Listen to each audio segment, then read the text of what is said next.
Hola a todos, ¿cómo están? Buenas noches. Sean todos bienvenidos a esta masterclass que vamos a dar el día de hoy en relación con el tema del cálculo del ISR en una propiedad. Bien, entonces vamos a comenzar a ver estos temitas. Aquí, bueno, la dinámica que vamos a tener, al igual que en las otras masterclass, es que voy platicando del tema y ustedes pueden ir haciendo sus preguntas aquí en el botoncito de preguntas. Si es una pregunta que se puede contestar ahí mismo la vamos contestando. Y si no, la dejamos al final. Dejamos un ratito al final para el tema de preguntas y respuestas para poder disipar sus dudas que llegaran a tener. Bien, entonces vamos a comenzar con esta masterclass. A lo mejor algunos de aquí con ustedes ya nos conocemos. Mi nombre es César Ramírez, soy contador, soy abogado y soy maestro en impuestos, todos por la Benemérita Universidad Autónoma de Zacatecas. Y también he tenido el gusto de escribir 2 libros, 20 tips fiscales para ahorrar miles de pesos y 20 tips fiscales para empresarios. Este último acaba de salir apenas, está recién salido del horno. Ya lo pueden adquirir también en Amazon. Bien, entonces vamos a platicar el tema que es una pregunta muy recurrente que nos hacen en redes sociales, el tema de, oye, si vendo una propiedad, ¿cuánto tengo que pagar de impuesto? ¿Cómo se calcula el impuesto? Entonces, eh, debemos de entender que en México existen diferentes tipos de impuestos. Existen los impuestos federales, impuestos estatales e impuestos municipales. Sabemos que en México estamos organizados en una república y esa república tiene una federación, que es el gobierno federal, que todos conocemos. Tiene estados, diferentes estados de la república, 32, y municipios, 2,500 y tantos municipios. Entonces, cada uno de ellos tiene sus propios gravámenes, sus propios impuestos. En teoría no deben de gravar lo mismo. Lo que ya graba la federación no lo puede grabar el estado, y lo que graba el estado no lo puede grabar la federación ni el municipio. Entonces, se reparten, por así decirlo, los impuestos. Entonces, el impuesto o los impuestos más importantes que tenemos en México son los federales y es el ISR y el IVA. Como su nombre lo indica, pues son en toda la federación, es decir, desde Los Cabos hasta Cancún. Esos impuestos tienen validez. Cada estado tiene sus propios impuestos y cada municipio también. Y en el tema, cuando vendemos una propiedad, como es uno de los mercados más grandes que existen, pues yo creo que a nivel mundial, pues obviamente nadie quería quedarse fuera del botín, ¿verdad? De los impuestos. Entonces, ahorita vamos a ver que existen varios tipos de impuestos. Hay impuestos federales que debemos de pagar, como es el impuesto sobre la renta, que ahorita platicamos de qué se trata. Hay impuestos a veces estatales, depende del estado, habrá algún impuesto que habrá que pagar en el estado, e impuestos municipales. El impuesto municipal que existe o que existe en la mayoría de los municipios es el llamado ISAI o ISABI en algunos lugares, impuesto sobre adquisición de bienes inmuebles o impuestos sobre adquisición de inmuebles. Aquí hemos de decir que así como municipios hay ISAIs o ISABIs diferentes. Entonces, no podremos decir exactamente cómo funciona porque pues, son 2,500 municipios, entonces dependiendo dónde esté ese bien que vamos a vender, será el ISAI. En el tema del día de hoy, en esta masterclass, vamos a platicar nada más del tema del ISR, del impuesto sobre la renta, porque este se aplica en todo el país. Entonces, el impuesto sobre la renta, pues es un impuesto que lo que grava, como su nombre lo indica, es la renta, no vista como un arrendamiento, sino la renta como una utilidad. Entonces, por regla general, si yo tengo un incremento en mi patrimonio, se entiende que tengo una ganancia y por ende debo de pagar ISR. Entonces, obviamente existen o habrá 2 maneras o 2 supuestos cuando vendamos una propiedad. Una es que yo César, me dedique a construir o a comprar y vender casas, es decir, es mi actividad primordial la compra-venta de casas. Entonces entenderá que como negocio, yo cada que venda una casa voy a tener que estar pagando el impuesto correspondiente. ¿Qué otra situación puede suceder? ¿Sabes qué? Yo, César, soy asalariado, soy a lo mejor un maestro de primaria, compré una casa hace un tiempo para yo vivir y a los 5 años me quiero cambiar de casa y voy a vender esa casa. Pero fíjate que donde estaba esa casa, pues construyeron una carretera, construyeron un estadio ahí cerquita y subió mucho de valor. Entonces, probablemente yo vaya a tener una utilidad por la venta de esa casa. Entonces, en ese caso, pues también la ley prevé que si yo tengo una utilidad cuando venda una propiedad, pues también deberé de pagar ISR. Ahora sí que el impuesto se va a pagar prácticamente en cualquier venta, siempre y cuando tengamos una utilidad. Ahora, Digo, ya hemos visto en otras masterclasses el tema de las personas físicas y las personas morales. Las personas físicas como tal nos podemos dedicar a lo que nosotros queramos siempre y cuando sea lícito. Entonces hay que tener en claro que si yo soy persona física y hay dos supuestos, si yo me dedico a comprar y vender inmuebles o si yo me dedico a construir inmuebles, en ese caso, yo pagaré el impuesto sobre la renta de una manera. Es decir, tengo un cálculo especial, por así decirlo, porque yo a eso me dedico. Es decir, mis ingresos y mis gastos tienen que ver o están relacionados completamente con el tema de inmobiliario. Entonces, por lo tanto, pues yo deberé de pagar el impuesto de esa manera. Ahora, un segundo nada más, que estar abiertas las preguntas si están abiertas. Esa sería una opción. ¿Cuál es la otra opción? Oye, ¿sabes que yo tengo una actividad empresarial? Es decir, yo me dedico a vender computadoras, vender pan, vender una paletería, lo que ustedes quieran, pero además puedo tener activos fijos que son inmuebles, o a lo mejor yo tengo una ferretería y el local donde está esa ferretería es parte de mi activo fijo. Yo compré esa bodega, yo compré ese local hace un tiempo y es parte de mi negocio, por así decirlo. Entonces, también cuando uno como persona física venda una parte de su activo fijo, que es un inmueble, tendrá un cálculo específico o especial de cómo se hará valga la redundancia, el cálculo del impuesto, siempre y cuando, otra vez, aunque yo no me dedique a comprar y vender casas, pero ese activo es parte de mi activo fijo, entonces en ese caso seguiré las mismas reglas o muy parecidas a la primera opción.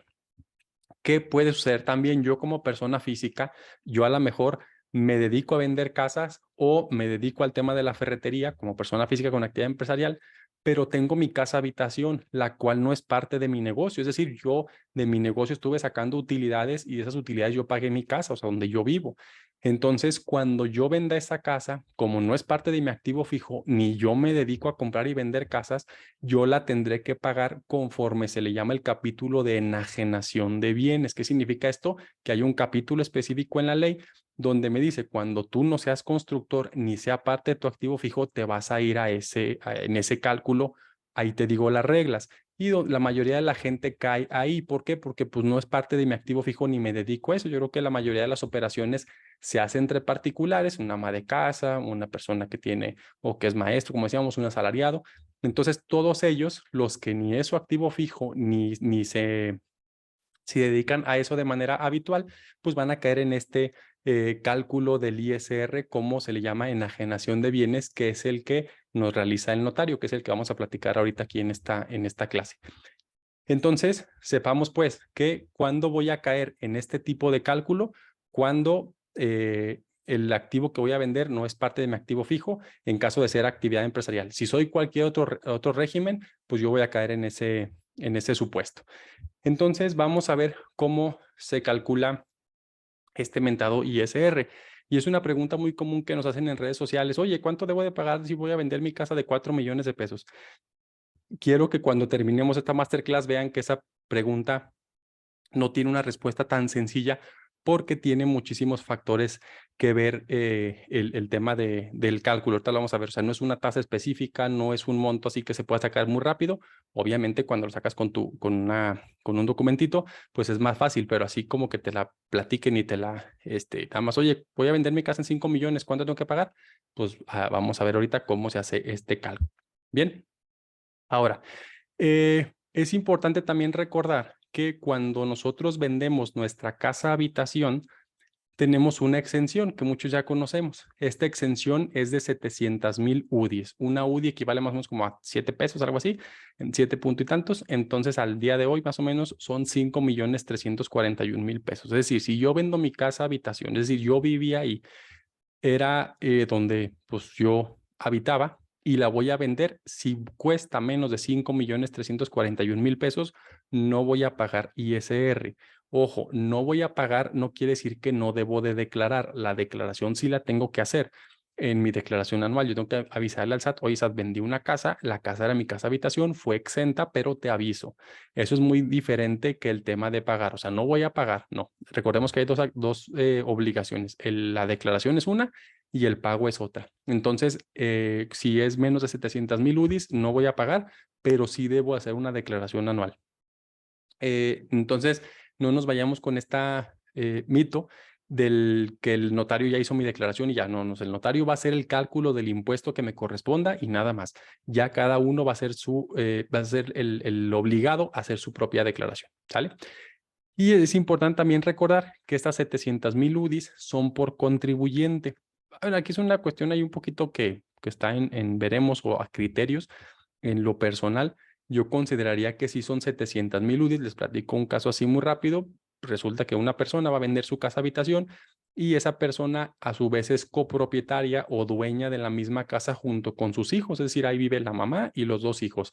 El esposo falleció, le dejó la casa a los tres, están en como copropietarios al 33% cada uno, entonces son todos dueños de la casa al mismo tiempo, no se puede dividir la casa, tuyo es el baño, tuyo es la recámara, tú la cocina, pues no, somos dueños de todo al mismo tiempo. Entonces, iban a vender esta casa, la casa tenía un costo pues, más o menos alto, entonces pues, llegaron con el notario y dijeron, oye, ¿sabes qué? Vamos a vender una casa más o menos de 20 millones de pesos, ¿cuánto es el monto que tenemos que pagar? Entonces el notario dijo, ah, pues ok, es su casa habitación, vamos a quitarle 700,000 UDIs, 5,341,000 pesos. Entonces nos pidieron la opinión profesional y lo que yo les comentaba es que a mi parecer no es legal, recordemos que siempre los impuestos tienen que ser equitativos y proporcionales, es decir, igualdad para los iguales.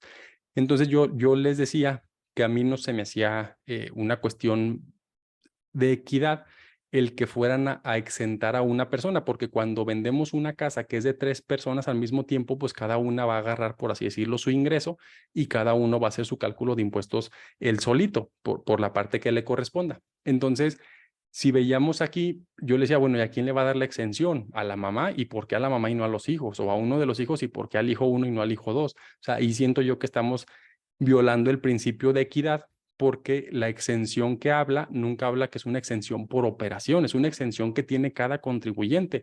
Es como esta exención de los 700,000 UDIs viene en el artículo 93 de la ley del ISR y ese artículo 93 nos habla de exenciones que tenemos los contribuyentes cada uno. Hablamos de las donaciones, hablamos de una serie de cuestiones, pero, por ejemplo, no porque mi hermana ya recibió una donación, yo ya no tengo derecho a recibir la donación, yo también tengo mi derecho del artículo 93. El artículo 93 es personal, o sea, cada quien tiene esas exenciones. Entonces, o sea, ¿por qué vas a exentar nada más a uno de los tres si los tres son copropietarios, los tres son dueños de la misma casa? ¿O por qué le vas a quitar a uno de ellos o a los dos el derecho de exentar la propiedad? Entonces, a mi parecer, sí habría manera de poder, pues en un dado momento como que medio pelear el tema de que la exención es por contribuyente, no por operación. O sea, no es por casa, es por contribuyente. Si los tres contribuyentes es su casa habitación, los tres pudieron comprobar que era su casa habitación, pues tendrían que haberle hecho la exención a los tres, porque si no, a uno sí lo iban a beneficiar, suponiendo que les tocara a cada uno de la casa 6 millones de pesos, a la mejor a dos iban a tener que pagar un impuesto muy alto y una persona a la que le tocara esa exención, pues le iba a tocar muy poquito. Entonces, les digo, no es equitativo. Entonces, sepamos eso, bueno, llevámonos de tarea. Cada uno lo puede revisar y platicar con su contador o su abogado de confianza. Bien, entonces vamos ahora a pasar a un Excelito ya para ver cómo vamos a hacer esta operación del cálculo. Bien, entonces debemos de partir, para hacer este cálculo, partimos siempre del precio de venta, es decir, cuánto va a costar la operación que vamos a realizar. En este ejemplo que vamos a ver ahorita, vamos a decir que vamos a vender una casa habitación que tiene un valor de 3,400,000 pesos. Ese es nuestro precio de venta, en eso la vamos a vender. Ok, ¿cuánto vamos a pagar de impuesto? Entonces aquí vamos a ir viendo que tenemos que conocer una serie de datos e ir haciendo una serie de cálculos para poder conocer cuánto habría que pagar de ISR. Bien, entonces, el primer dato que ocupamos conocer es el precio de adquisición. ¿Cuánto me costó esa propiedad? Entonces, tenemos que irnos a buscar nuestras escrituras y ver cuánto me costó esa propiedad en aquellos ayeres que la haya comprado. Ahí va a decir cuánto me costó. Y es muy importante que tenemos que dividir la parte del terreno y la parte de la construcción. En la misma escritura casi siempre dice que un terreno con un valor de tanto y una construcción de tantos metros cuadrados con un valor de tanto. La ley también prevé que hay veces que no va a decir, que ustedes leen las escrituras, dice, pues es una casa con un valor de 1,000,000 de pesos, pero no te dice, o sea, te dice cuántos metros de terreno y cuántos de construcción, pero no te dice cuánto costó cada uno. Entonces, la propia ley del ISR nos dice que si no conocemos cuánto fue de uno y cuánto fue de otro, pues la proporción que vamos a aplicar es 80-20. 80% se lo vamos a mandar a la construcción y 20% al terreno. Si nos dice cuánto es cada uno, pues ahí esos datos vamos a tomarlos como los datos. Entonces, tenemos que esta casa que vamos a vender nos costó 1.200.000. Sin embargo, también nos va a preguntar cuándo compramos esa casa, que es decir, la fecha de adquisición. Entonces, vamos a decir que yo compré esta casa el 5 de noviembre del 2008. Sabemos que los pesos del 2008 no son los pesos de hoy, se han ido devaluando conforme va pasando el tiempo con la inflación. Entonces, precisamente para eso, lo que vamos a hacer es primero una serie de pasos para actualizar los valores a valores reales. Entonces, ya que tenemos estos dos datos, nos vamos al paso número 1. El paso número 1 es, tenemos que actualizar los montos de esa compra a valor del día de hoy. Y la ley nos dice, lo primero que vamos a hacer es que vas a depreciar la construcción. ¿Qué significa depreciar? Pues es quitarle valor a la construcción. Es decir, por el simple hecho que haya pasado el tiempo, pues las construcciones se van deteriorando, entonces van perdiendo valor. Obviamente sabemos que en el tema comercial, pues a lo mejor hasta va subiendo de precio, ¿no? Por el tema de la plusvalía, pero fiscalmente o contablemente van perdiendo valor. Entonces la ley me dice, lo primero que vamos a hacer, vamos a depreciar al 3% anual desde que la compraste hasta el día de hoy. La pura construcción, no el terreno, por eso tenemos que dividir terreno y construcción. Entonces tenemos que los años que han pasado entre que yo la compré y que la voy a vender son 14. La compré en noviembre del 2008, del 2009, 10, 11, ustedes cuentan, hasta noviembre del 2022 son 14 años los que han pasado. Entonces yo voy a decir que el 3% de depreciación por 14 años que han pasado, estamos hablando que es una depreciación del 42%. Quiere decir que ese valor, ese bien del millón de pesos que yo tenía considerado, le tengo que quitar 420,000 pesos.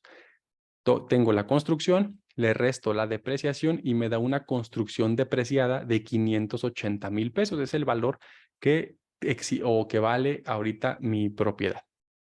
Bien, ahora, aquí es muy importante que también me dice que este valor nunca podrá ser menor al 20% del valor inicial. Es decir, hay casas, por así decirlo, muy viejas que si yo las deprecio, pues casi van a llegar a cero. Me dice, no, o sea, el monto mínimo que vas a ponerle ahí es el 20%. En caso que, por ejemplo, aquí hubieran sido 20 años o 30 años, 20 años, bueno, más 30, se hubiera pasado y me hubiera quedado el valor muy abajo o más abajo del 20%. Entonces, ¿sabes qué? Si es menos del 20, lo vas a dejar en el 20%. Entonces, aquí en este ejemplo tenemos una construcción depreciada de 580,000 pesos. El millón menos los 420 me da 580. Y luego, ¿cuál es el punto número 2? Ahora, decíamos que esos pesos del 2008 son pesos de aquellos años. Hay que actualizarlos al valor presente, es decir, hay que meterles un factor de actualización, se le llama contablemente, que es decir, hay que meter cuánto ha afectado la inflación en favor de esta propiedad, porque obviamente 580,000 pesos del 2008 no son los mismos de hoy. Y lo que tenemos que hacer es un factor, así lo marca la ley. Y vamos a utilizar unos datos que se llaman el INPC, que es el INPC, Índice Nacional de Precios al Consumidor. Estos datos del INPC son básicamente datos, o sea, factores que nos da el INEGI, los emite cada mes, y estos índices, de aquí, bueno, en este archivito los tenemos, son numeritos, o sea, son datos. Ustedes ven aquí estas tablas, las emite el INEGI, bueno, va emitiendo este dato cada día, perdón, cada mes. Entonces son factores, 81, 78, ustedes ven aquí, pues están desde 1969 están estos factores. Entonces, para poder calcular la inflación que ha habido de un periodo a otro, basta con dividir el monto, o sea, el factor que tenemos en ese día o en ese mes, perdón, contra el factor que queremos saber. Por ejemplo, si quisiéramos saber cuánto ha subido la inflación de enero del 2007 a octubre del 2022, nada más lo que tenemos que hacer es dividir el factor de octubre, que sería 125.276, entre el factor de enero del 2007 en 63.01. Entonces nos dice que ha subido bueno, el 1, no se considera, entonces ha subido el 98.81%. Es decir, la inflación ha sido casi el doble de entre lo que costaba en el 2007 a lo que cuesta el día de hoy, es casi el doble de esa inflación. Entonces, para efecto de nuestro cálculo, lo que tenemos que hacer o lo que nos dice la ley que hay que hacer es tomar el INPC del mes de la venta entre el INPC del mes cuando yo lo compré. Entonces, yo me voy a ir en el de la venta. Hay veces que... ay, perdón. Se desconectó aquí Se nos desconectó aquí esta cosa, perdón. Ya, estamos otra vez. Entonces decíamos que para conocer este factor, lo que vamos a hacer es dividir el INPC del mes de la venta entre el INPC del mes de adquisición. Normalmente lo sacan el día 10, bueno, aquí no lo tenemos todavía el de noviembre, el día 10 de diciembre emiten el de noviembre, así lo van emitiendo un mes después. Entonces, como no tenemos todavía, también te dice la ley, cuando no lo conozcas el INPC del mes que vas a vender, porque es diciembre, pues te vas a ir al último que esté publicado, en este caso sería octubre. Entonces diríamos que el mes de la venta sería el INPC de octubre y el mes de adquisición que dijimos que la compramos en noviembre del 2008. Nos vamos a ir a noviembre del 2008 y estamos que es el 68.81. Entonces dividimos esos dos datos y nos da un factor de 1.8203, quiere decir que ha subido 82% la inflación. Entonces ya multiplicamos nuestra construcción depreciada por ese factor, los 580,000 que teníamos depreciados por el factor del 1.82 y nos da que nuestra construcción a pesos del día de hoy cuesta 1,055,000 pesos. Esos son los pesos de hoy que cuestan esa construcción y bueno, la construcción nada más, la construcción depreciada. Y luego vamos a irnos ahora con el terreno. El terreno normalmente no se deprecia porque nunca pierde valor. El terreno, al contrario, siempre va subiendo de valor. Entonces, lo que vamos a hacer con el valor del terreno, nada más va a ser actualizarlo por el mismo factor, de entre cuando lo compramos y cuando lo construimos. Entonces, otra vez aquí hacemos la misma división, nos da obviamente el mismo factor y ya lo multiplicamos por el valor del terreno de 200,000 pesos y ya nos da que el día de hoy esos 200,000 pesos cuestan 364,000 pesos, es decir, ya lo que ha subido la inflación. Y ya posteriormente lo que haremos es sumar la construcción actualizada, 1,055,000, más el terreno actualizado. Por lo tanto, me va a dar el valor de la propiedad ya actualizado y depreciado, que sería 1,419,000 pesos. Ya sumamos la construcción depreciada más el valor del terreno actualizado. Entonces ya nuestra construcción ya depreciada y actualizada cuesta 1,419,000 a pesos de hoy. Entonces ahora sí podemos comparar los pesos de hoy con los pesos de hoy. Ahora sí vamos a hacer cuánto realmente tuvimos de utilidad en esta operación. Ahora sí compararemos. ¿Cuánto voy a vender yo la propiedad? La voy a vender en 3,400,000. ¿En cuánto está el valor de adquisición? ¿Cuánto me costó ya actualizado al día de hoy? 1,419,000. Por lo tanto, mi utilidad será de 1,980,000 pesos. Esa va a ser mi utilidad que voy a tener en esa venta de esa propiedad. Ahora, esa utilidad que yo estoy teniendo, obviamente no la tuve en un año. La venta que tuve yo, la utilidad que estoy teniendo la tuve a lo largo, decíamos, de 14 años. Yo la compré esta casa en el 2008, pues ha pasado 14 años y el día de hoy, pues ya con estos valores, sí efectivamente le gané casi 2 millones de pesos, pero me gané esos 2 millones de pesos en 14 años, no en un solo año. Entonces, la ley también prevé esa parte y dice, sí es cierto, tienes toda la razón. Entonces, lo que vamos a hacer es que me vas a dividir la utilidad que tengas entre el número de años que pasaron para saber cuánto fue la utilidad por cada año. Entonces, ya divido la utilidad entre el número de años, entre la compra y la venta, me da una utilidad por año de 141,000 pesos. Yo cada año, el 2008 gané 141, 2,900, o sea, así me fui ganando 141,000 pesos a lo largo de todos los años. ¿Y por qué tenemos que hacer esto? Porque recordemos que el ISR es un impuesto anual, entonces no sería justo que a mí me cobren este año, en el 2022, el impuesto completo como si hubiera ganado 1,000,000 ahorita, porque recordemos, si hemos estado entrando a las otras masterclass, y si no, véanlas, ahí están en YouTube todas, una persona física, entre más monto gane, más porcentaje de ISR nos van a cobrar. Entonces, no es lo mismo que yo pague este año sobre 100,000 pesos porque voy a estar en los renglones de más abajo, que pague sobre casi 2 millones de pesos porque voy a estar en los renglones de hasta arriba. Y es una situación que no es real porque yo no me gané ese dinero este año. Si lo hubiera comprado ayer y la vendí hoy, pues ahí sí, me gané 2 millones de pesos este año. Pero aquí no fue el caso. Aquí fue la utilidad que la tuve en 14 años. Entonces, por eso me dice, ¿sabes qué? Pues sácame la utilidad nada más de un solo año. Ya que saqué esa utilidad de ese solo año, lo que voy a sacar es cuánto sería tu impuesto este año nada más. Aquí yo tengo que sumar los ingresos que tenga aparte de si yo tengo sueldos, si yo tengo dividendos, si yo tengo intereses, tengo que sumarlos aquí. Pero si nada más, en este ejemplo, la persona no tiene otros ingresos salvo esta venta, lo que haría es que esa utilidad de ese año le va a aplicar una tarifa anual. La tarifa es si lo tengo por aquí. La tarifa son unas tablitas que la propia ley del ISR nos da y que si no sabemos utilizarlas, también ahí en las masterclass está cómo se utilizan, que son estas tablitas, que son las de los límites inferiores, superiores, todos estos, y que básicamente es el monto que yo estoy buscando en el impuesto, es decir, que yo quiero saber cuánto ISR pagaría sobre 141,000 pesos, le tengo que quitar el límite inferior de la tabla, que sería en este caso la tabla anual, la de diciembre. Yo busco y esos 170, ¿esos cuánto fue? 141,000 pesos están ubicados en este renglón, entre 134 y 160.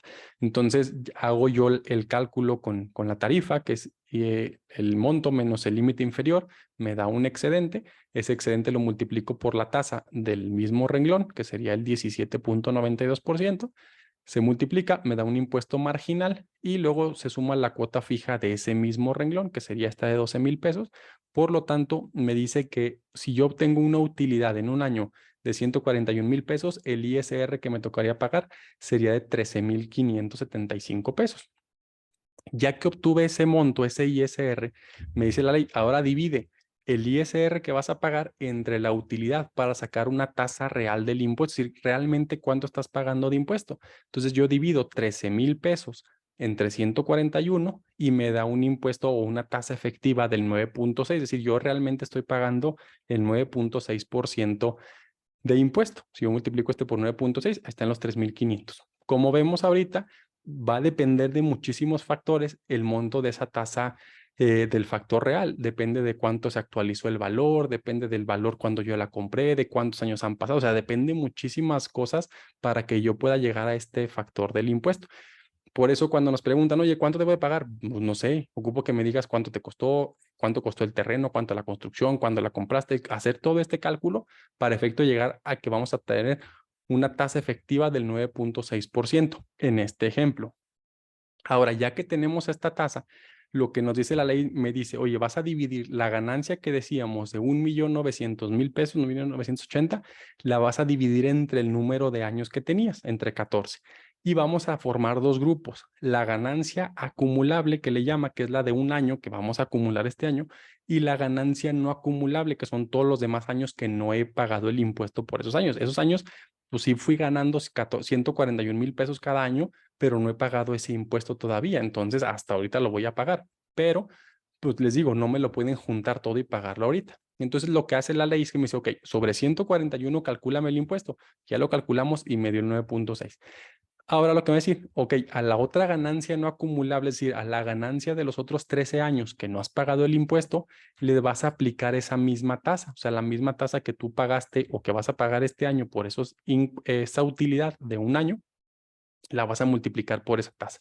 Entonces, tenemos que en esa tasa de 9.6, el 1,838,000, que sería la utilidad de los otros 13 años, multiplicada por el 9.6%, que es la tasa que me dio, el factor que me dio, me da un ISR de 176,000 pesos. Entonces, ya después de eso, ya lo que voy a hacer es sumar los dos ISR. Es decir, el ISR que yo voy a pagar por la utilidad de este año, que son 13,000 pesos, y el ISR que voy a pagar de todos los demás años que no había pagado ese impuesto, que son 176,000 pesos, con lo que me daría un ISR por pagar de 190,000 pesos. Ese sería el monto total por pagar de impuestos sobre la renta.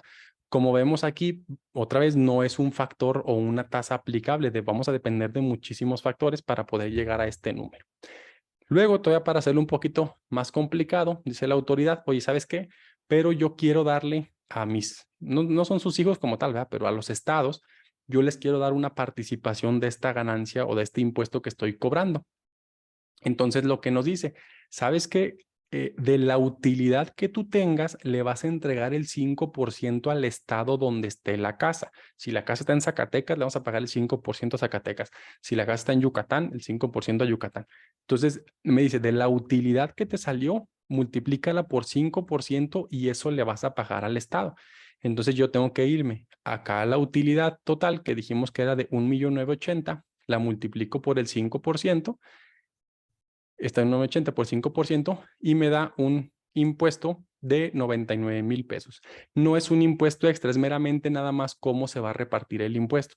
Entonces, sabes que ese 5% se lo entregas al Estado y a mí me das la diferencia. A mi federación me das la diferencia. Yo voy a pagar los mismos 190,000 pesos, pero los voy a repartir uno para allá y otro para la federación. Nada más me decía una regla. Oye, si suponiendo que si tú la utilidad que te sale cuando la multiplicas por el 5% sale más alta que este monto, no vas a pagar más, vas a pagar este monto, pero todo se lo pagas a la federación, perdón, al Estado.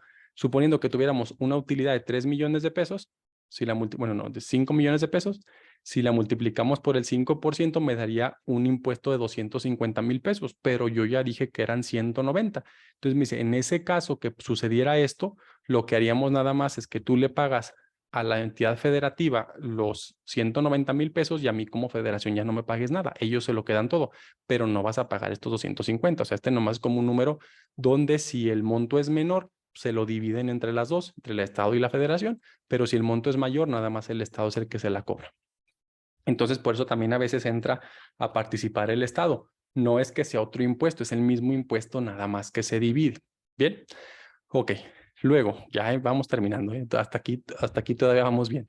Ahora, ¿qué dice el SAT? El SAT normalmente sabemos que pues lo que busca, su tarea fundamental del SAT es cobrar impuestos. Para eso lo crearon, esa es su única función. Entonces, sabe que si tiene un universo de 80 y tantos millones de contribuyentes, pues va a ser muy complicado andar siguiendo a todos, ¿verdad? Entonces, lo que hace es que agrupa o le da obligaciones a ciertas personas para que recauden por ellos. Son medio comodinos. Por ejemplo, en el caso de los patrones. Oye, por ejemplo, si yo tengo una empresa, una maquiladora que tiene 5,000 trabajadores, pues yo no voy a ir a buscar a los 5,000 trabajadores para cobrarles el impuesto. Mejor le digo al patrón, lo pongo a él como el obligado, que sea el que le retiene el impuesto y nada más friego a uno, nomás me voy sobre el patrón y en lugar de irme sobre los 4,000 trabajadores. Entonces el SAT o la autoridad busca maneras de que a una sola persona le endilgue la responsabilidad de mucha gente, para efecto de que pues nomás con uno agarra a muchos más, ¿verdad? Lo mismo sucede con los notarios. Obviamente por cuestiones legales, cualquier venta que hagamos de un inmueble tiene que hacerse ante notario público. Y esto que quede muy claro, todo es ante notario público, no andemos haciendo contratos privados de compraventa. O sea, eso no tiene, sí, obviamente tienen una pequeña validez, pero por eso es que hay tantos problemas y hay tanto trabajo para los abogados, porque hay gente que es muy viva y que luego le venden contratos privados a 10 personas el mismo terreno y resulta que pues se muere la persona y salen 10 propietarios, entonces avíntense un pleito entre los 10 a ver quién le pagó primero y que quién registró y que se hace un desorden, todo porque no hacemos las cosas como son. La ley nos dice, cuando vayas a hacer una compraventa de un inmueble, hazla ante notario público. El notario es el encargado, por eso cobra sus honorarios, de que va a revisar que la propiedad que estás comprando y vendiendo esté libre de gravamen y no tenga ningún problema. ¿Qué pasa si yo quiero llegar a vender una casa que está hipotecada en el Infonavit, por ejemplo? Me va a decir, oye, esta casa no la puedes vender hasta que el Infonavit te diga que sí, porque ya le pagaste, le debes al Infonavit, no puedes vender esta casa. Lo mismo sucede con gente que anda vendiendo propiedades que ni son de ellos, pues no la pueden vender porque no es mía. Yo no pudiera vender el terreno del vecino porque no es mío. Entonces, si hiciéramos las cosas bien, nos ahorraríamos muchísimos problemas, pero no, somos, pues no sé cómo decir el nombre, ¿verdad? Pero no nos gusta hacer las cosas como, o sea, porque según nosotros ahorrarnos el impuesto o ahorrarnos la escrituración, estamos por así que arriesgando los pesos por los centavos.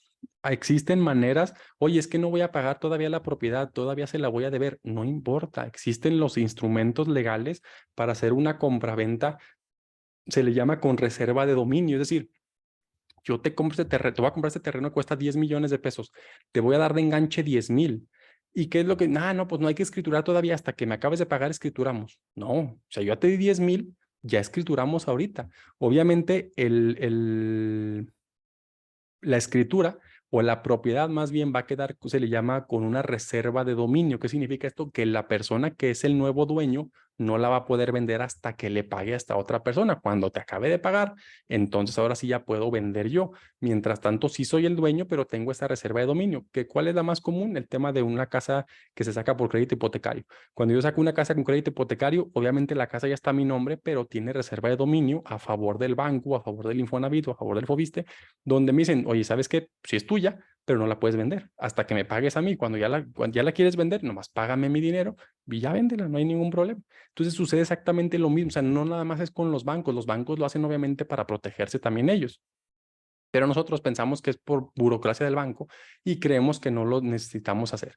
Entonces, créanme que me ha tocado ver 1001 casos de problemas que son por no escriturar a tiempo, o sea, por no escriturar desde el principio. Si escrituras desde el principio, no hay pierde, porque desde ahí te vas a dar cuenta si quien te está vendiendo es el verdadero propietario, si tiene algún gravamen o alguna situación irregular ese predio. Entonces, ya escriturado a tu nombre, aunque se muera la persona, pues no importa, a sus herederos yo le pagaré lo que les debo. Pero si yo nomás estaba dando abonos y me estaba dando unos recibillos simples y luego se muere, a lo mejor podré resolver, pero me voy a tardar en resolver 3, 5, 7 años y tener que un juicio largo, juicio costoso, por todo, por no haberlo hecho como era. Pero bueno, ese no era el caso, perdón. Entonces, les decía, ya me acordé dónde me fui. Les decía pues que el SAT busca la manera de agarrar a ciertas personas para que paguen el impuesto por todos. Entonces, en este caso es los notarios. Al notario le dice, oye, pues contigo van a caer para vender sus casas. Todo mundo va a caer contigo para vender sus casas. Entonces, a ti, notario, te voy a poner la obligación de que les cobres el impuesto. Bueno, dice la ley que es un pago provisional, es decir, tú reténles un impuesto provisional para efecto de que no se me vayan, porque si a lo mejor la persona que va a vender la casa es un asalariado y no te paga el impuesto a ti ahí, notario, pues yo ya dónde lo voy a ir a encontrar, no puedo ir a buscarlo a su casa, no sé ni dónde vive, su domicilio está desactualizado, o sea, me va a tardar más. Entonces, tú, notario, desde ahí quítale el impuesto y tú me lo pagas, porque yo a los notarios los tengo pues agarrados aquí de cerquita. Entonces, a los notarios les pone esa obligación de hacer el cálculo y de pagar. ¿A quién no les va a retener el notario? A quien se dedique a comprar y vender inmuebles, a quien sea constructor, a las personas morales, bueno, a físicas o a morales, o si yo le digo al notario, oye notario, esto que voy a vender ahorita es parte, yo soy persona física, soy actividad empresarial, pero no soy constructor, soy paletero, pero voy a vender un local que es mío y es parte de mi activo fijo. Si es parte de mi activo fijo, si yo me dedico a eso como persona física, o si soy persona moral, cualquiera que sea, el notario no me va a retener impuestos porque esas tres personas se entienden con el SAT, como si yo es parte, o sea, si es parte de mi activo fijo, se entiende que yo llevo una contabilidad y yo estoy declarándole mensualmente al SAT. Entonces el SAT dice, ok, yo a él sí lo tengo pues como que agarrado, ¿verdad? A las personas morales, pues obviamente todas las personas morales son contribuyentes, yo también las tengo pues, aquí en mi bolsa. Pero a todos los demás, a los asalariados, a los que están por intereses, a las amas de casa, a todo mundo, pues yo no los tengo. Entonces, a eso sí reténles, notario. Eso es tú, quítales el impuesto, me lo pagas y ya luego ellos que hagan su declaración y ya vemos si me toca regresarles o no. Entonces, el notario lo que va a hacer se le llama un pago provisional. Y ese pago provisional, ¿cómo se calcula? Básicamente es lo mismo hasta que llegamos al monto de la utilidad. Ya que tenemos la ganancia, igual se divide entre el número de años y nos da la ganancia por año. Luego existe una tablita que se llama, de las que vimos hace ratito, que se llama la tarifa especial de inmuebles, que nos dice a esa utilidad le vas a aplicar esa tarifa, ese tablita. Entonces el notario te aplica esta tablita y nos resulta un ISR determinado de 13,000 pesos. Luego le dice la misma ley. Ahora multiplícala por el número de años que tiene, 14 años, y ese es el monto del ISR provisional, que si vemos es realmente el ISR, pues el mismo. O sea, el notario va a quitar todo el ISR, se le llama provisional, pero entre son peras, son manzanas, me quita todo. Por eso es que muchas veces la gente piensa que ya se pagó todo el impuesto. No, por el simple hecho de que es provisional y no es definitivo, se entiende que ese monto, aunque sí sea el mismo y te va a coincidir exactamente con tu declaración anual, como es provisional, tienes que hacer tu declaración anual después. Por eso es tan importante que les digo, no porque ya pagaron este impuesto significa que ya me voy a olvidar. No, yo tengo que hacer mi declaración anual. ¿Por qué? Por dos razones. Número uno, si no fue una casa habitación la que vendí o no fue la exención, pues porque tuve un ingreso por enajenación de bienes y estoy obligado a declararlo por ese simple hecho. Número dos, fue exenta la casa. Oye, es que no pagué nada de impuesto porque mi casa costaba 1,000,000 de pesos, la vendí con la exención, entonces no voy a pagar. La ley nos dice cuando los ingresos, aunque sean los exentos, que sean de 500,000 pesos, estamos obligados a presentar declaración anual. No vamos a pagar. O sea, entendamos que es una cosa declarar y otra cosa es pagar. Declárame, nada más avísame que ya vendiste tu casa. Dime en tu declaración anual que fue exenta, no hay problema, pero decláramelo. Si no me lo declaras, pues a lo mejor yo voy a pensar que es una discrepancia. Entonces, por eso sepamos que aunque el notario me haya quitado el impuesto y si yo hago el cálculo es el mismo impuesto, ahí ya no voy a pagar nada, pues no voy a pagar nada, nada más tengo que informarle a la autoridad que ya, o sea, estoy, por así decirlo, reafirmando lo que dijo el notario. Recordemos que los notarios van a hacer dos declaraciones, una declaración que es inventado, se llama Declaranot, donde es para la parte del impuesto, y otra la de prevención de lavado de dinero o de la UIF, ¿verdad? Entonces, recordemos pues que estas dos declaraciones las manda el notario independientemente sea quien sea el vendedor. El notario va a estar informándole a las autoridades, tanto a la UIF como al SAT, quién estuvo vendiendo operaciones, cómo pagaron y toda esa parte. Bien, entonces, este procedimiento, así como lo vimos ahorita, es el procedimiento que se tiene que seguir en la gran mayoría de las ventas de propiedades. Por eso es que es un poquito laborioso, como vieron ustedes, que nos preguntan, oye, ¿cuánto voy a pagar? Pues hay muchos factores que ocupamos saber para efecto de ver cuánto vamos a pagar. Entonces, hasta aquí nos quedamos con esta masterclass, que es la parte que ocupábamos conocer, cómo se calcula el ISR de una propiedad. La exención, entonces decíamos que nada más es para casa habitación, no es para locales, no es para terreno, no es para ninguna otra. Este es el ejemplo de cómo se hace la mayoría de los cálculos en temas de enajenación o de venta de inmuebles. Existen obviamente muchísimos cálculos diferentes, que de hecho aquí los tenemos. Cuando vende un reciclo, cuando vende una persona física, cuando vende una persona moral, cambia completamente la manera de calcularles, porque ellos juegan con otras reglas, que a lo mejor si yo me dedico a eso, pues obviamente me convendrá más con estas reglas, porque como vimos aquí siempre vamos a pagar, a menos que fuera una pérdida, pero es muy raro que suceda una pérdida, sí puede pasar, donde yo el precio de venta sea menor a mi costo. Sí puede llegar a suceder que tuviera una pérdida, en ese caso no pagaré ISR, pero la gran mayoría siempre es utilidad y siempre tendré que pagar. Pero si yo juego con las reglas del reciclo, del persona física en actividad empresarial, de la moral régimen general, yo juego con otras reglas. Entonces, precisamente eso es lo que platicamos o vemos en el curso que estamos dando o que vamos a dar. De hecho, se va a dar nuevamente en enero para conocer, obviamente, de hecho, la hojita esta es la del curso. Esto que vimos ahorita es una partecita nada más de todo el curso, para efecto de que si alguien quiere conocer más a detalle cómo funcionan todo este tema inmobiliario, que les digo, aquí es cómo juegan todas las personas. Ya los otros cálculos que se ven es cómo juegan ya quienes se dedican a eso, que les digo, tienen ciertas ventajas sobre esta persona, porque en las otras que jugamos no nos retiene el notario. Yo puedo jugar un poquito con el tema de estar difiriendo el impuesto, o sea, no te lo pago ahorita, te lo pago después, en un año, en 2, o en 3, o en 5, o en 100. Entonces, obviamente hay otras reglas y hay que conocer ciertas cuestiones, pero ya conocimos el día de hoy cómo funciona con la mayoría de las personas el tema de las venta de propiedades. Bien, entonces por aquí vi que hubo algunas preguntas. Vamos a pasar ahora al tema de preguntas y respuestas. Si tienen alguna duda, con mucho gusto las estaremos contestando aquí. Me voy a ir por el orden que las estuvieron haciendo y aquí les vamos platicando. ¿Esto aplica también para terrenos o solo para inmuebles? Para cualquier, o sea, un inmueble es un bien que no se mueve. Entonces, un terreno, un local, una bodega, una nave industrial, una casa. Nada más la única diferencia que tendrían es que los locales, bodegas, naves, todos ellos llevan IVA. Las casas o los inmuebles destinados a casa, habitación, departamentos, casas, no llevan IVA, son IVA exento. Las tarifas que se utilizan son del anexo 8. Sí, son las del anexo 8. Esas son tablas que publica el SAT cada año para efecto de los cálculos. La utilidad es a partir de la escrituración o a partir de cuando di mi primer pago.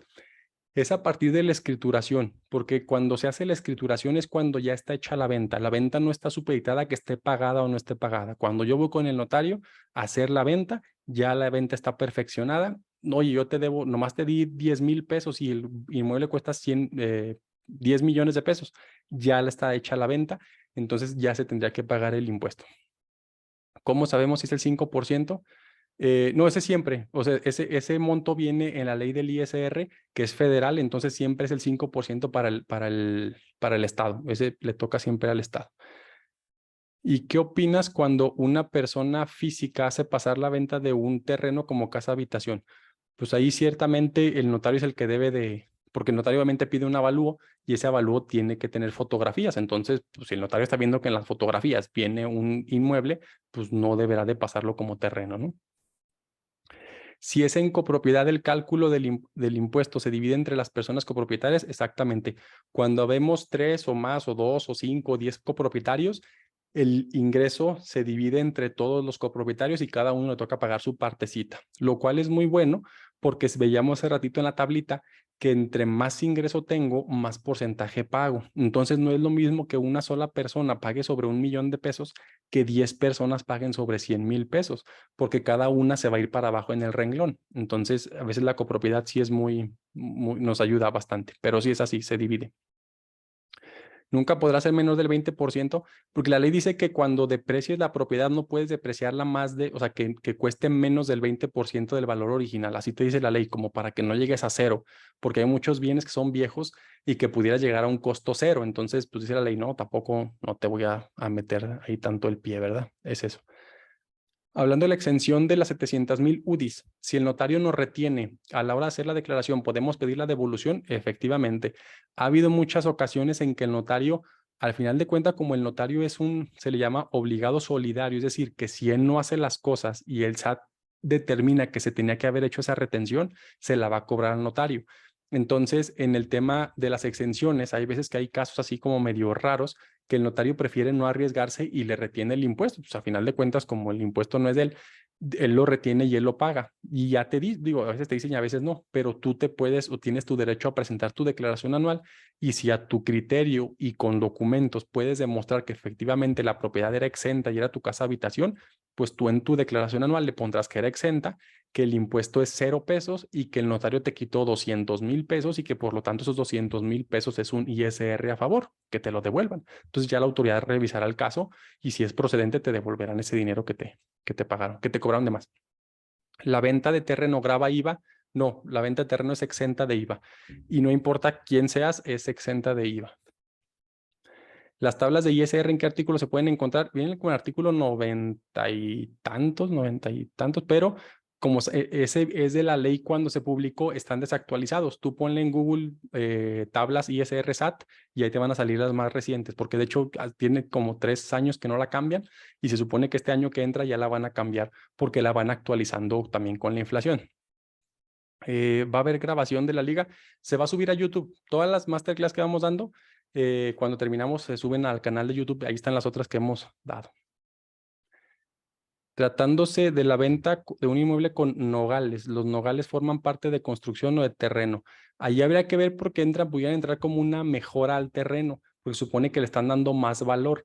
Cuando tenemos una mejora al terreno o a la construcción, se puede lo que se le llama meter un avalúo de mejoras, decirle al notario, oye notario, es que fíjate que yo compré este terreno hace muchos años y me costó 100,000 pesos, pero luego después yo le estuve metiendo nogales y cada nogal me costaba, voy a decir una tontería, 20,000 pesos. Entonces le metí 10 nogales, entonces ya son 200,000 pesos más lo que me ha costado. Entonces el notario es decir, oye, ¿tienes la factura? No, pues que no pedí porque yo no estaba obligado a pedir factura, no tengo nada. Ah, ok, entonces haz un avalúo donde un perito vaya y diga que efectivamente hay un incremento en el valor de esa propiedad por cosas que tú le metiste y que nos dé ese valor cuánto fue. Entonces ya el perito lo que se hace es que si el terreno costaba 100,000 pesos, pero ya le metieron nogales y tiene un aumento en su valor de tanto monto. Entonces ahora en lugar de 100,000 pesos, que era tu costo ahora es de 300,000 o de 400,000 pesos, por lo tanto tu impuesto va a ser menor. Para el cálculo de la utilidad en la compra-venta, ¿se usa el precio asentado en la escritura eh, o es necesario comprobar la utilidad con el CFDI? Se supone que debe de coincidirnos la escritura con el CFDI. O sea, digo, también es una situación real que es otra mala práctica, donde en la escritura se dice una cosa y en la realidad fue otra. Entonces, lo correcto es lo de la escritura y eso debe coincidir con todas las situaciones. ¿El terreno es exento si es menor? No, los terrenos nunca son exentos. La única exención es de casa a habitación, son las únicas. Compré una propiedad en 2,500,000 y se escrituró por 2,200,000, pero su valor es de 6 millones. Aún así puedo exentar el ISR con los documentos como IFE comprobante y no haber vendido una propiedad. Sí, digo, la exención no va tanto por el monto y tampoco la perdemos. O sea, si yo si yo vendo mi casa habitación y cuesta 10 millones de pesos, no porque me pasé ya perdí la exención. No, los primeros 5 millones y pico son exentos y la otra parte es la que va a ser grabada. no quiere decir que es la utilidad la otra persona. Vamos a decir, oye, por ejemplo, poniéndole números redondos, 5.5 millones son los exentos y mi propiedad cuesta 10 millones. Entonces, los primeros 5,5 millones son exentos, esos no van a cobrar impuesto. De los otros 4,5, me voy a sacar otra vez también el costo de esos 4,5, o sea, no los 4,5 fueron utilidad. De esos 4,5 voy a sacar cuánto me costó la casa, o sea, en proporción. Suponiendo que la casa yo la compré 9 millones y la voy a vender en 10, mi proporción de utilidad fue del 10%, ¿verdad? Yo la compré 9 y la voy a vender en 10. Entonces, en esa misma proporción sobre el monto grabado es como se va a calcular el impuesto. Oye, si tu grabado son 4,5 millones, el 90%, por así decirlo, va a ser tu costo y vas a pagar sobre la utilidad de 400,000 pesos. Entonces, así es como sería el tema de la casa habitación. No quiere decir que si cuesta más, ya la perdí. No, yo los primeros, mis 5 millones son exentos y la diferencia, no toda es utilidad, sino a la diferencia se le aplica el costo, pero el costo en proporción. Obviamente no a los 4 millones les voy a aplicar un costo de 9, pues porque va a dar pérdida, ¿verdad? Sino lo voy a aplicar en la proporción. Tengo un caso de un terreno que estoy vendiendo en 5 millones y el valor que me acaban de escribir es 3.2. Al parecer el notario me dice que se van a pagar 197. ¿Me podría asesorar con ustedes? Sí, digo, pero yo podríamos ver los números porque pues así, platicados, va a estar medio complicado por lo que vimos ahorita. Si la compra de un terreno, el notario no entregó el CFDI, ¿tiene alguna obligación para entregarla? Pues en teoría sí tiene la obligación de entregarla porque cuando se hace una compraventa, debe emitir el CFDI quien vende, pero cuando quien vende no es contribuyente de los que decíamos hace ratito, pues él no emite facturas. Entonces el notario es quien emite la factura. Entonces, pues habría que ir a pedírsela a él. No existe un límite, pues en la ley no te dice hasta cuánto tiempo tienes, pues hay que ir a pedírsela. Entonces, con los montos que te di, al no exceder los 5.5 no pago ISR. No, si son menos de 5.5, todo va a ser exento. Si se va pasando, pues va a ser una parte exenta y otra grabada. Una vez que se dividió el total del impuesto entre los años, ¿en cuánto tiempo le puedes pagar ese impuesto al SAT? No, pues de inmediato. No hay mucho para dónde movernos. Se saca la utilidad y en ese mismo momento o en el momento de la escrituración, si en caso que sea el notario, quien va a pagar o quien va a retener el impuesto, pues ya te lo retiene y se le paga. Si tú te vas a hacer tu cálculo tú propio porque eres actividad empresarial o eres persona moral, pues tú vas a ser conforme a tu régimen. Si tú eres actividad empresarial, conforme lo vayas cobrando, si eres persona moral, conforme emitas la factura, o sea, dependerá de muchos factores ahí. Bien, ok, entonces creo que ya fueron todas las preguntas. Las oficinas y su teléfono de contacto están en Zacatecas y el teléfono viene ahí en el Instagram, el WhatsApp o por Instagram nos pueden seguir ahí, 492-250-7799 es el WhatsApp ahí de la firma, por ahí nos pueden contactar. Muy bien, entonces creo que ahora sí fueron todas las preguntas. Ya no hay ninguna otra. Perfecto. Muy bien, entonces, pues esperamos que les haya servido mucho. Obviamente, pues es un tema largo y tendido, pero pues quisimos darlos así una explicación muy rápida para que no se haga tan tedioso. Como les decíamos, esta grabación se va a subir a YouTube. Van a estarla o la van a poder ver por ahí para efecto de que quien no la haya visto o la quieran compartir, con mucho gusto la podemos por ahí pasar. Aquí nada más Roberto pregunta cuándo es el curso para los demás regímenes. Es el 7 y 14 de enero. De hecho, hasta mañana se acaba un precio de promoción que tenemos, Roberto. Si nos puedes contactar por Instagram, te pasamos más información. Pero sí, son 2 cursos. De hecho, es un curso básico donde vemos, valga la redundancia, todo lo básico de este tema inmobiliario. O sea, aprendemos cuáles son las reglas. Y luego ya en el avanzado nos vamos ya con cuestiones un poquito más complejas, como el tema de cuándo nos conviene usar una AMP, cuándo nos conviene usar un fideicomiso, cuándo nos conviene usar una persona moral o una persona física. Entonces ya vemos cuestiones más técnicas. Entonces, si se dedican a esa parte, o sea, si están inmiscuidos en el tema inmobiliario, sí sería muy bueno. De hecho, el curso no es para contadores ni mucho menos. La gran mayoría que tenemos son arquitectos, ingenieros, abogados, brokers, para efecto de conocer cómo funcionan y ya luego pues, podérselo transmitir a su contador. O sea, el curso no es técnico, el curso es meramente de explicación, así como lo que vimos ahorita. De hecho, artículos prácticamente no vemos. Sí hay algunos que se les muestran ahí para que cuando lo platiquen con su contador, pues el contador sepa, pero es un curso meramente práctico. Bien, entonces ahora sí, concluimos. Pues muchísimas gracias por su tiempo, por haberse conectado y muy buenas noches.